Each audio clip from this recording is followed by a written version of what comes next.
জাদুই সার্কেল, তুমি আমাকে আমার দুনিয়াতে নিয়ে যাও। এটা বলে সার্কেলের ভেতরে হাত দিতে তো সে গায়েব হয়ে যায়। আব্বে সালা, আমি তো জম্বিদের দুনিয়াতে এসে পড়েছি। আর এটা তো আমারই বন্ধু, এ আবার কখন জম্বি হয়ে গেল? এখন তো আমাকে পালাতে হবে। এই যে আমার জম্বি সৈন্যরা ওই মানুষটার উপরে হামলা করো। কেউ কি আসো, এই জম্বিদের হাত থেকে আমাকে বাঁচাও, আমাকে বাঁচাও। আরে এই জম্বিগুলো তো আমার পেছনেই লেগে আছে, কিন্তু বাবা তো বলেছিল সার্কেলে হাত দিলে আমার দুনিয়াতে আসবো। তাহলে জম্বিদের এখানে আসলাম কিভাবে?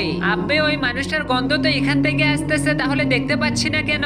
আরে আমি এখানে আসলাম, তার মানে সাধু বাবা আমাকে মিথ্যা বলেছে? না, আমি তোমাকে মিথ্যা বলিনি, কিন্তু ভুল তো তুমিই করেছো। ভাইরাস ওয়ালা পানি তোমার বন্ধুকে খাওয়াইছো, এই জন্য সে জম্বি হয়ে গেছে। আর এখান থেকে বের হওয়ার একটাই উপায়, সেটা হলো মন পরিষ্কার রাখতে হবে। এরপর তো জম্বিগুলো তাকে আবার তাড়া করতে শুরু করে। এই তো পেয়ে গেছি বের হওয়ার রাস্তা।